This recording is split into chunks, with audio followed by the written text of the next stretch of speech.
Olá, amigos, que todos tenham um feliz dia na paz de Cristo. Vamos estudar a lição da Escola Sabatina e hoje, segunda-feira, 6 de junho, a lição 11, ela tem como título O Ataque a José. A lição de hoje, ela está no livro de Gênesis, no seu capítulo 37, do versículos 12 até 36. E aqui nós vemos, que os filhos de Jacó, eles acolheram assim, uma maldade e a ira em seus corações e decidiram sim, propositalmente livrar-se do seu irmão José. E eles tinham assim, muito tempo assim, para formular esse trama para a realização dos seus propósitos, né? E vejam bem, eles avisaram o seu pai Jacó que eles sairiam ali de Hebrom e eles iriam até Siquém, que é no norte, para fazer a pastagem assim, dos seus rebanhos, levar os seus rebanhos para pastarem naquela região. Agora, raciocine comigo. Hebrom sempre teve pastagens muito boas por perto. E eles resolveram levar um gado a 80 quilômetros de Hebrom, ou seja, lá Siquém. E raciocine comigo. Siquém foi justamente o lugar aonde os filhos de Jacó cometeram aquele crime bárbaro, né? Que eles mataram alguns siquemitas, né? Em represália do que eles fizeram para sua irmã Diná, que nós estudamos na lição passada. E ao avisar que eles iriam para lá, para Siquém, o Jacó tinha certeza que eles iriam para lá. E também eles precisavam, né, nesse local que eles iriam, alguém que levasse alimentos, né, vestimentas para eles, porque eles iriam ficar muitos dias lá. Mas isso era algo assim premeditado desses irmãos de José. E eles foram, levaram o gado e foram para esse lugar. E Jacó determinou que seu filho José fosse até Siquém, né, para visitar os seus irmãos, para ver como eles estavam e levar alimentação para eles. E que ele pudesse também trazer notícias para o pai, como é que eles estavam lá. A história do ataque assim, dos filhos de Jacó ao preferido José é um acontecimento assim horrível, né, que envolve assim, ciúmes, inveja, traição dentro de uma família cristã que ela deveria ser o exemplo. E esses irmãos de José, eles foram então guardar o seu rebanho, que era uma parte deles e uma parte do seu pai Jacó, para esse lugar que eu havia mencionado, Siquém.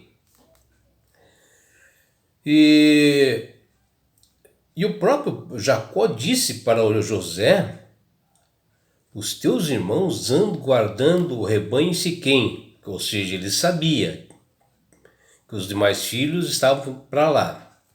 E eu necessito que tu fosses até eles para ver como é que eles estão. E José, obediente, disse: sim, eu irei. E José saiu com alimentação, com vestimentas para eles, né? E foi até Hebrom. E foi nessa direção. onde lá estavam seus irmãos. Mas ao chegar lá em Siquém, José se perdeu no caminho. Ele não encontrava mais o caminho. E eis que ele encontra um homem, né? E ele perguntou para esse homem sobre os seus irmãos, se eles estavam por ali e tal. E este homem disse que sim, que ele tinha visto eles ali, mas que eles estavam pastoreando ali o gado por um tempo, e eles falaram para este homem que eles iriam para Dotã, que era mais longe ainda. E Dotã é um lugar assim já de muito tempo assim abandonado assim, porque tinha muito poços de artesianos assim que secaram e ficava aquele monte de poços assim ao longe, abandonados. E eles foram para lá, os irmãos de José. Então José, mais que rapidamente, recebeu essas informações desse homem e dirigiu-se a Dotã, à procura de seus irmãos. E ao longe ele já os encontrou. E os irmãos de José viram que ele vinha vindo. E antes dele chegar, começaram a maquiar assim, uma oportunidade de se livrar-se dele. E antes dele se aproximar, fizeram assim planos assim para matar o seu irmão.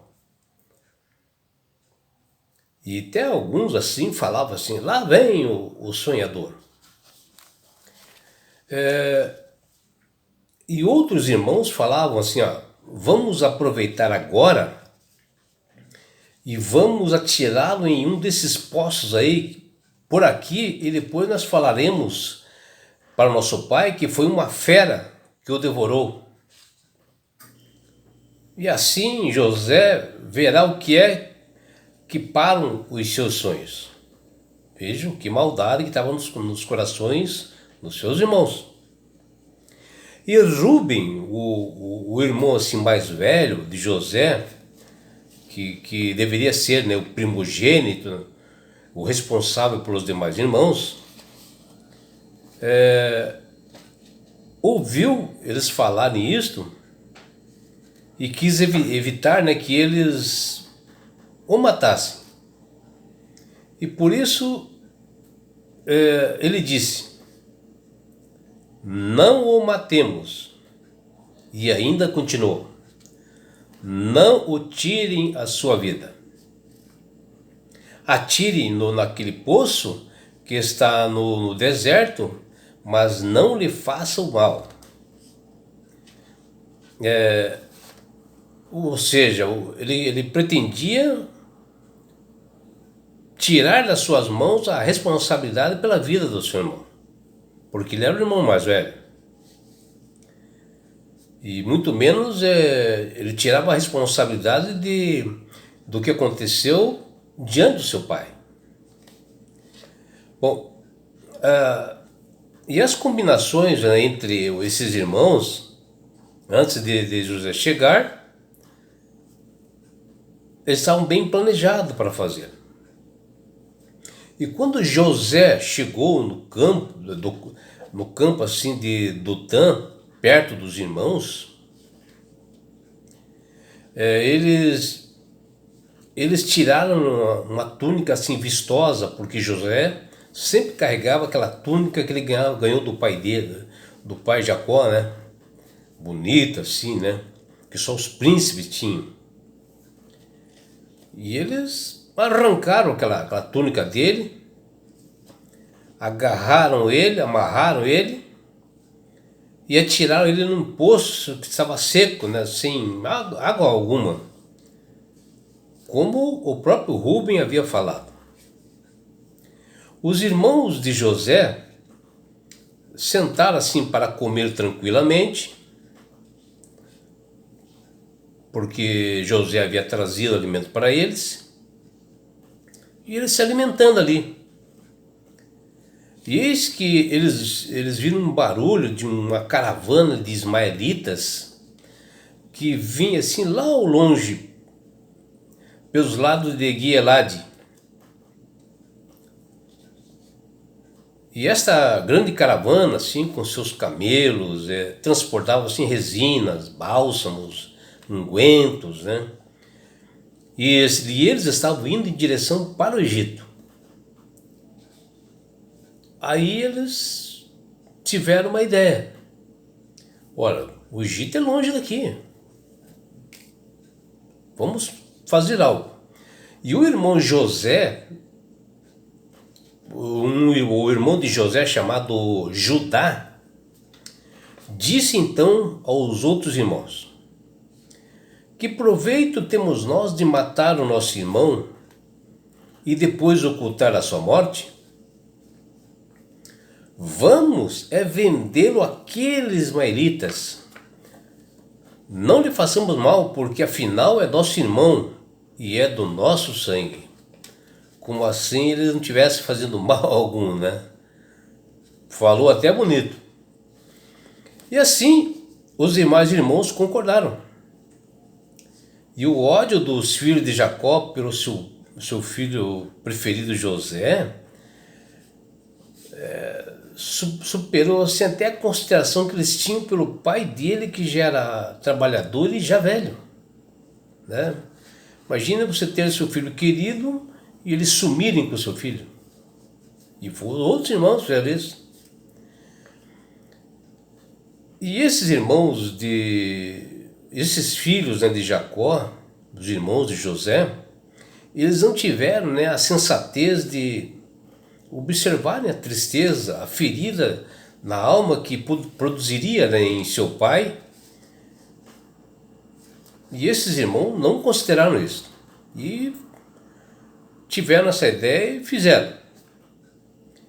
E ao lermos essa história, né, que está assim completa nas Sagradas Escrituras, no livro de Gênesis, no capítulo 37, várias indagações assim vêm à nossa mente.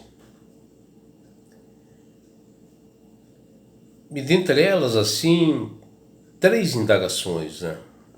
Por que os filhos de Jacó estavam pastando os seus rebanhos em Dotã,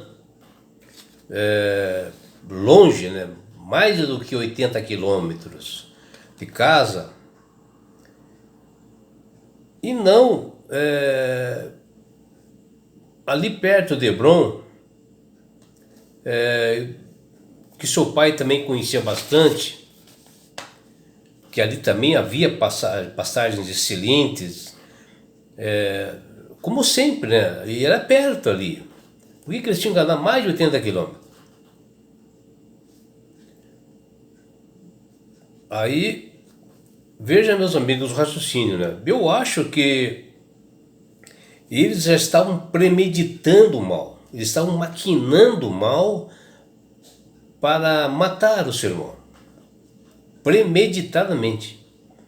E não queriam que ninguém da família o observasse ou soubesse algo, porque eles foram longe para ninguém ver.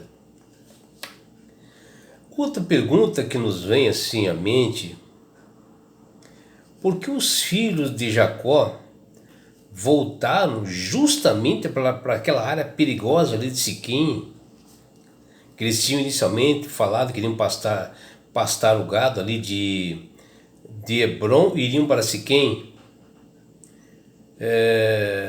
onde um local onde o seu próprio pai já tinha rusgas com os siquimitas, devido, né, ao estupro que ocorreu com a sua irmã Diná. E a família de Jacó tinha uma reputação ruim lá. Por que que eles foram voltar para pastar o gado justamente lá? Olha, o que eu entendi, que provavelmente os irmãos de José, eles já estavam envolvidos, né, com o povo daquela terra. eles tinham maquinado alguma coisa nesse sentido, porque eles já estavam conhecendo bem a terra e eles não queriam que seu pai soubesse disso, né? E outra, se eles matassem ali também por Siquém ali, que era um povo cananeu idólatra, tinha promiscuidade, eram ruins, uma pessoa morta a mais não ia dar em nada, né? E eles resolveram justamente ir para lá. E sabendo, né, que Jacó e que seus filhos odiavam José, por que seu pai o enviou sozinho? Mandou José ir sozinho para visitar os irmãos que já estavam com aquela ira no coração. E o que é pior, ainda vestido com a túnica especial que ele fez e deu para seu filho. E que foi essa túnica, né, que proporcionou a ira dos irmãos. E sendo que ele poderia ter enviado qualquer um dos empregados, Jacó poderia ter enviado qualquer empregado dele, ou um servo, né, que poderia fazer bem esse serviço, né? Era para levar alimentos e só saber como eles estavam lá. Aqui, meus amigos, minhas amigas, o que vemos é que a mão de Deus, a providência divina estava marcada ali. Porque através do mal que a família de Jacó proporcionou, Deus estava trabalhando para realizar os seus propósitos divinos. Tanto para José, quanto para seu pai Jacó e toda a sua família. E finalmente, né, para todos os demais dos seres humanos que viriam posterior, né? Ou seja, quem favoreceria tudo isto era o mundo inteiro, né? Porque da linhagem de José viria o Salvador do mundo, que era Jesus. Vejam como Deus trabalha. O ser humano erra e Deus começa a consertar para achar uma solução. E se nós lermos ali, para ter essa certeza disso que eu estou falando, em Salmos, no seu capítulo 105, versículos 17 até 19, ali é confirmado que a mão do Senhor estava em tudo isto que nós conversamos. Veja o que diz. Adiante deles enviou um homem, José, vendido como escravo, cujos pés apertaram com grilhões, e a quem puseram em ferros até cumprir-se, né, a profecia a respeito dele. Vejam, isto foi escrito depois e também foi uma profecia para o futuro, né, da vinda de Jesus. Porque José, ele foi uma espécie de Cristo também. Ele teve todos os sofrimentos, assim, ele foi rejeitado como Cristo, Jesus foi vendido, foi odiado, injuriado, né? E olha, essa lição, ela é uma lição assim tremenda para todos nós, que Deus está no comando desse mundo, onde Deus coloca as suas mãos poderosas, né, até nas maiores catástrofes que ocorrem e ruínas da vida das pessoas, com toda certeza, elas se transformam assim, em grandes bênçãos para nós e também para as demais pessoas. Que você, meu amigo, minha amiga, possa aceitar a Jesus como Salvador, que Ele quer lhe dar muitas bênçãos, Ele quer transformar a sua vida e levar para as mansões celestiais. Abraços do seu amigo João Carlos Amorim.